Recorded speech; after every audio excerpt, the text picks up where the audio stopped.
matter. Pursuant to order, I now call Senator Ananda-Rajah to make her first speech and ask senators that usual courtesies be extended to her. I call Senator Ananda-Rajah. Thank you, President. President, I'd like to acknowledge the First Peoples of Victoria and their enduring connection to science, to nature and to learning.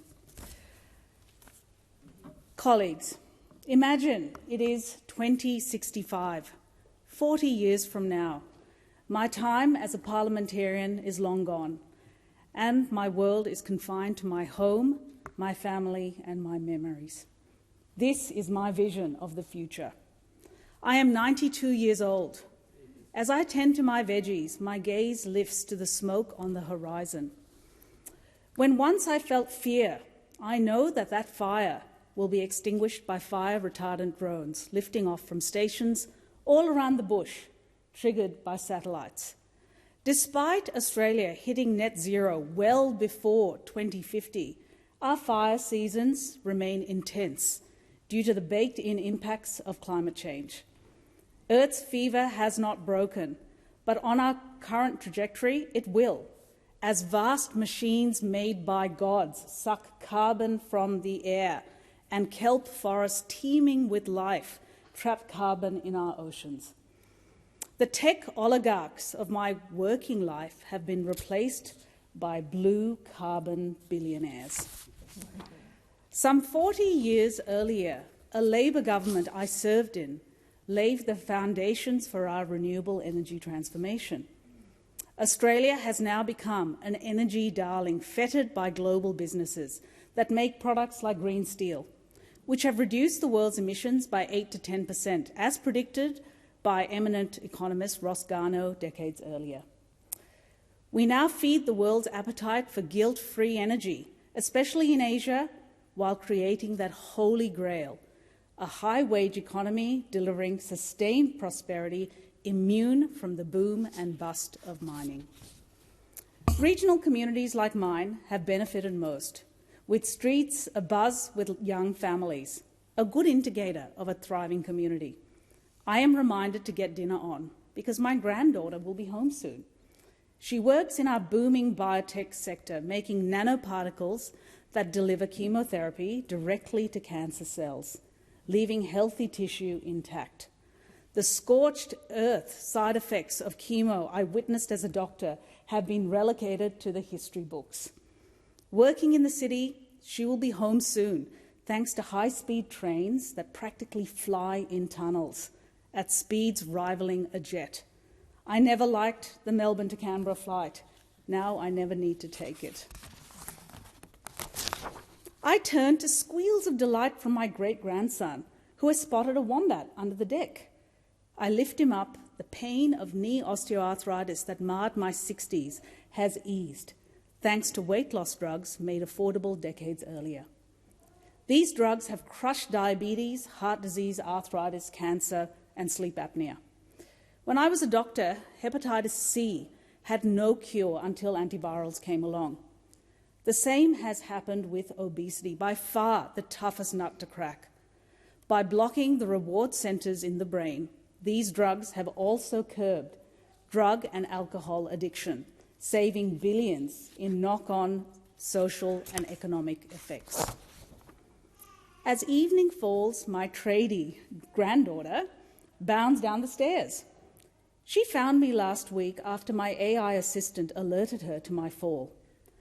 My patients used to spend upwards of 14 hours on the floor after falls. Now, no more. A quick hug and she heads off to fit out a 3D printed home built in 3 days. She won't be alone, joined by farmers, construction workers and council workers who work under floodlights. Heat stress has reset the working patterns of thousands of Australians who, like I once did as a doctor, now work the night shift. An alert from our Prime Minister pops up. A new respiratory virus has been detected with pandemic potential. Rest assured, she says, a universal vaccine is available to buy us time before a more specific vaccine is approved. Made domestically, the delays will be minimal. With the ranks of our elderly and immunocompromised growing, clean indoor air powered by abundant energy is another layer of protection around vulnerable Australians who do not respond to vaccination. Dinner is a communal affair with 4 generations around the table. After a meal of lab-grown meat, my great-grandson and I snuggle up together with his favourite book, Diary of a Wombat. Some things never change. President, every single concept in this vignette is grounded in science rather than fiction. It is a future where advances in science and tech lift up our living standards, making us more resilient, prosperous, and able to withstand whatever the world throws at us. It means delivering investment and policy anchors that give our innovators and startups certainty for the patient, difficult work of R&D. When Pulitzer Prize-winning writer Siddhartha Mukherjee said that technology dissolves its own past, he meant a leap from analog to smartphone, from prayer to life-saving drugs, from coal-fired power to cities powered by cars and home batteries. As a doctor, scientist, and now senator, I'd like to see Aussie fingerprints all over that future tech. Labor understands that critical mineral processing, agriculture, and clean energy are areas where we have a competitive edge. But there is another which is a sleeping giant. Biotech, like clean energy, is an area where we are primed for success. In research excellence, Australia is ranked 8th globally. Our health system, underpinned by that great Labor legacy, Medicare, tops the world rankings. And we are one of 10 countries with science and tech clusters in our major cities. Melbourne, Sydney and Brisbane are places where high flyers cluster with high flyers, sparking ideas that turn into dollars. But here's the paradox. Despite punching above our weight, with good healthcare, research excellence and great talent, we have not turned ideas into companies. With 1,200 biotech companies, a handful of giants like Cochlear and CSL, we have the mystery of the missing middle. At a time when Australia urgently needs new revenue streams to pay for the things that matter, we must crack the code in biotech that bridges the middle between minnow and whale. Almost overnight, we could become a knowledge economy, turning Melbourne, Sydney and Brisbane into Oxford, Cambridge and Boston, in arguably a shorter time than making batteries. Consider the clinical trials industry, which pressure tests our drugs before Australians get them. At $450 billion, approaching $700 billion in 7 years, I'd like a bigger slice of that pie. And here's the thing, our multiculturalism puts us in the box seat. This is one of the reasons why attacks on diversity are so misguided, because it blinds us to its economic value. If a drug works in a culturally diverse population, it is likely to work in millions, if not on billions of people. Australia should be the clinical trials destination of the world. A thriving biotech sector means jobs for knowledge workers who, like me, struggled in academia for too long. Knowledge workers are far more diverse than we think. They are scientists, nurses who run clinical trials, doctors, engineers who design artificial hearts, bioinformaticians who crunch genetic data, geneticists, AI scientists, software engineers, statisticians, roboticists, and health economists. These workers cluster in cities, but importantly, aspirants to these jobs are everywhere. They are everywhere, all over this country. They are championed by great institutions like the Australian Academy of Science, who are here today. But even the nobility of science has a dark underbelly. Scientists have all the job security of gig workers. Bullying is underreported. Rent seekers demand authorship for little to no work. The publish or perish mentality has driven perverse outcomes, privileging piles of papers over innovating those ideas into marketable products and services. Our young scientists, who are the engines of innovation and patents, have no chance when judged by seniors who have usually never started companies themselves. If the system feels stacked against our young scientists, it's because it is. and we, as the funder of around $6 to $7 billion on behalf of all Australians, are obligated to fix this. These systemic problems are part of the reason I would like us to bridge the gap to mid-sized companies in biotech. The 8,500 PhDs we make every year need jobs outside academia, and I am not alone. A 2024 report by Research Australia revealed that only 1 in 6 postdocs would recommend an academic career. 1 in 6. India's first Prime Minister, Jawaharlal Nehru, said, "The future belongs to science and those who make friends with science." I say yes, but it's our young scientists we really need to be friends with. President, as a doctor, I observed the sins of society wash up in 2 places, the justice system and public hospitals. For 26 years as a generalist, I saw patients at the bottom of the pile.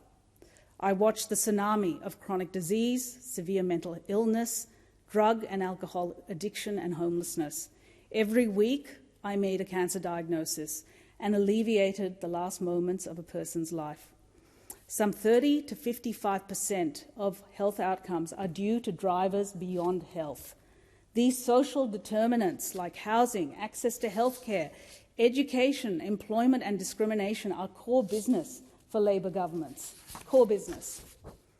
Wearing my other hat in infectious diseases meant fighting small print infections that nobody has ever heard of in patients with profoundly weak immune systems. I saw patients with blood cancers, autoimmune conditions and transplantation, heart, lung, kidney, bone marrow. The Alfred Hospital in Melbourne did cutting-edge medicine and I loved it. Seeing the carnage of infections in leukemia patients prompted my PhD, spanning health economics, better antibiotic management and artificial intelligence. More challenge, less time with my then small kids, burning the candle at both ends.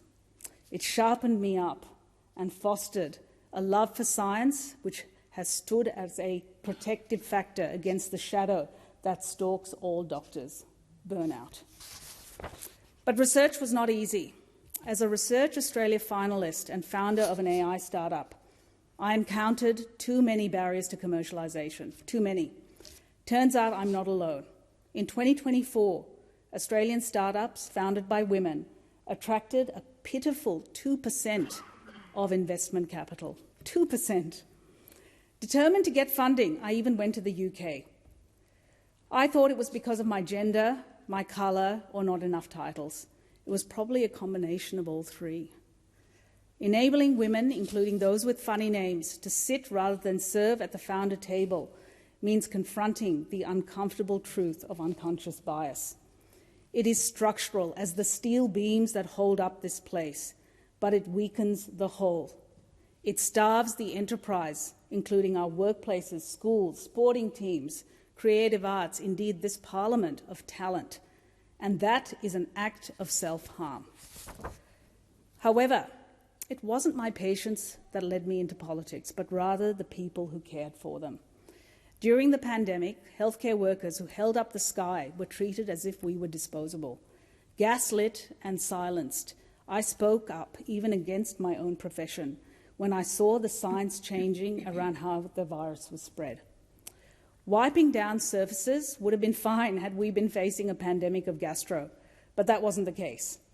I had junior and senior doctors coming to me with their fears, heard nurses weeping behind closed doors, and I went to work.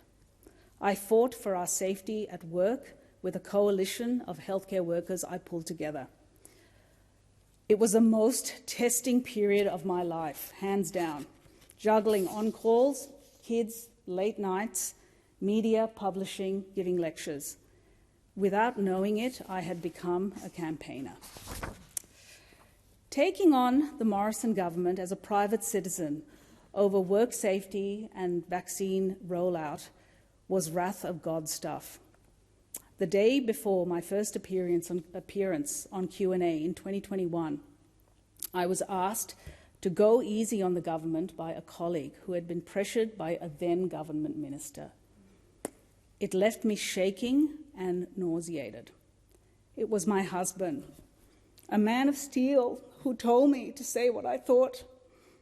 I've never disclosed this. It was too raw back in 22. I even quit my other job as a director of a medtech institute, fearing repercussions on the university. President, today I'd like to thank that politician, because those standover tactics, along with the policy drift of the then government, drove me into the arms of the Labor Party. And the rest, as they say, is history. As the first Labor member for Higgins in the seat's 75-year history, I respected its gravitas as a seat of leaders, including 4 former Liberal Prime Ministers, Holt, Gorton, Menzies and Fraser, who lived there, and, of course, Australia's longest-serving Treasurer. I showed up and advocated as best I could during an inflationary crisis, cost of living squeeze, and highly volatile period for my large Jewish community. I brought the same care and intensity I had for my patients to my constituents. But this community gave me so much more. People with skills, expertise, and a moral ambition for this nation down every street I door-knocked. The abolition of Higgins in 2024 then was as cold as a surgeon's knife. It was devastating.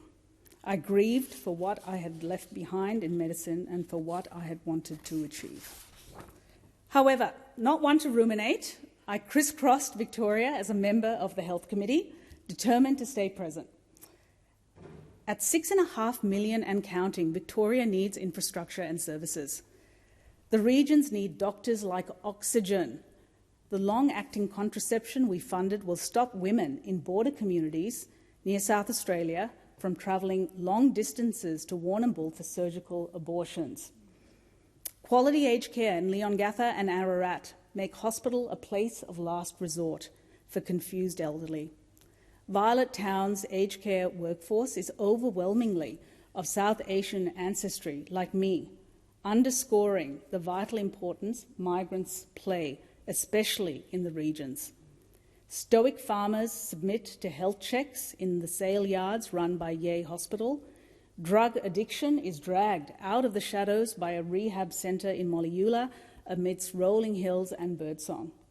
The outstanding Southwest TAFE in Warrnambool would like a bus so that mums need not drive their kids in pre-dawn darkness on country roads to get to class.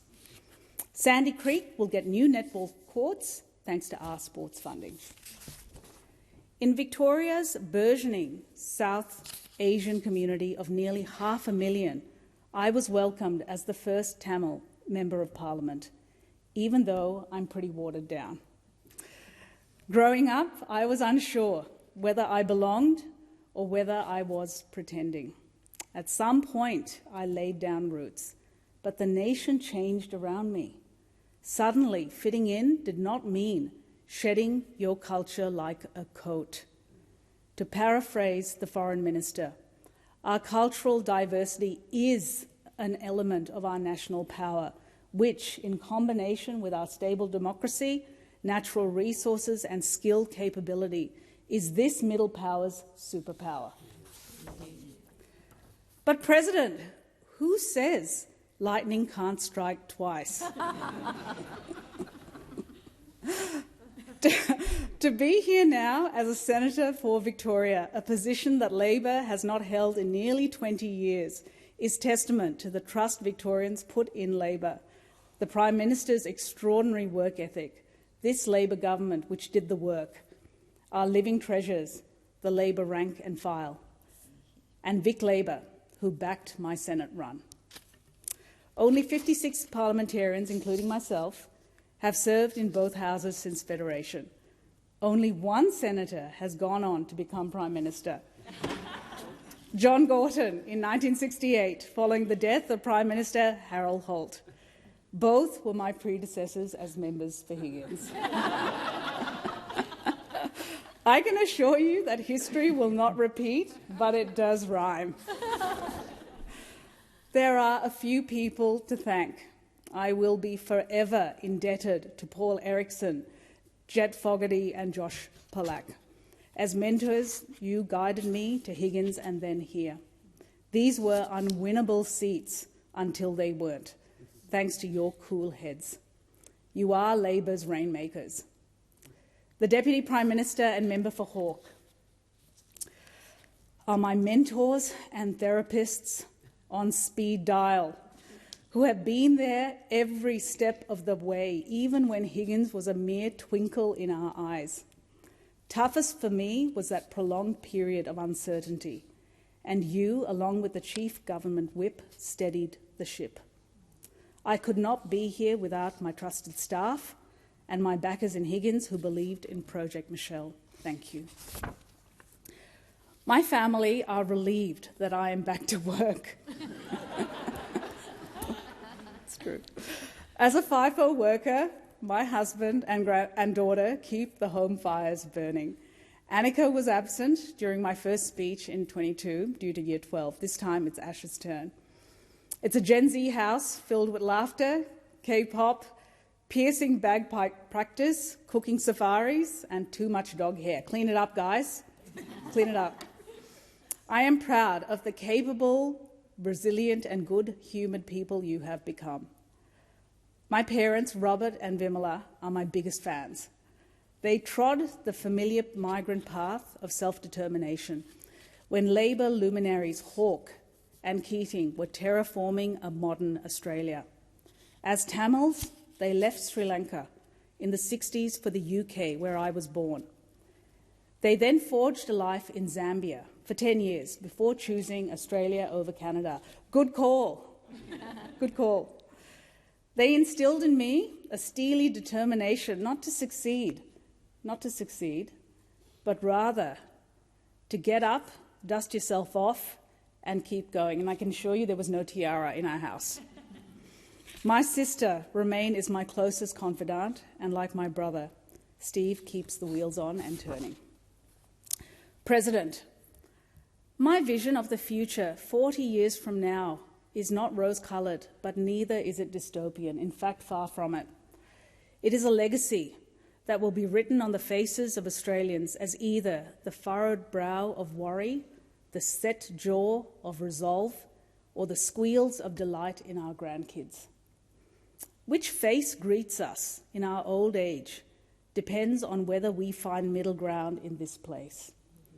That middle ground, it turns out, is where most Australians are and likely to remain. It also means making tough decisions and explaining rather than weaponising the trade-offs. Or else what is our problem today will be an even bigger one for our counterparts tomorrow.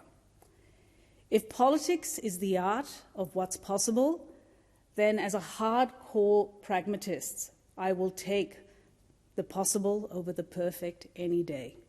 I thank the House.